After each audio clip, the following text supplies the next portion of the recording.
Bad news ছবি box অফিসে সেইভাবে সাড়া ফেলতে পারেনি ঠিকই, কিন্তু ভিকি কৌশলের সঙ্গে তৃপ্তি ডিমরির রসায়ন কাজ করেছিল দর্শকের মধ্যে।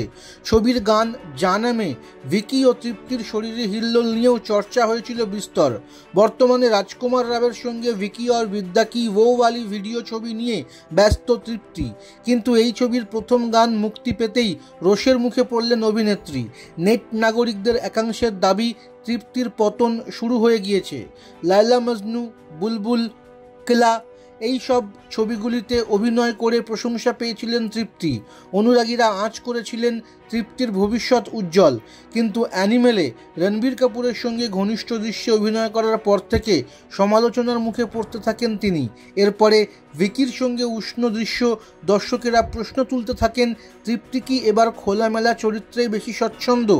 ভিকি और বিদ্যা কি वो वाली ভিডিও ছবির প্রথম গান মেরে মেহবুব মুক্তি পেতেই নেটাগরিকদের একাংশ দাবি করেছেন তৃপ্তির খারাপ সময় এসে গিয়েছে।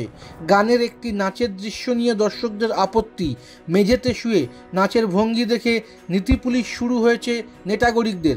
একজন মন্তব্য করেছেন, লায়লা মজনুর মতো ছবি করে এখন এই অবস্থা, সত্যি তৃপ্তির পতন দেখার মতো। আরেকজন মন্তব্য করেছেন, এত ভালো অভিনেত্রী হয়েও নিজেকে এইভাবে পতনের দিকে নিয়ে যাচ্ছেন। কেউ আবার লিখেছেন, এত ভালো অভিনেত্রীকে এমনভাবে নাচতে দেখে সত্যি অস্বস্তি হচ্ছে। নৃত্য পরিচালক গণেশ আচার্যকেও কটাক্ষ করেছেন নেটাগরিকেরা।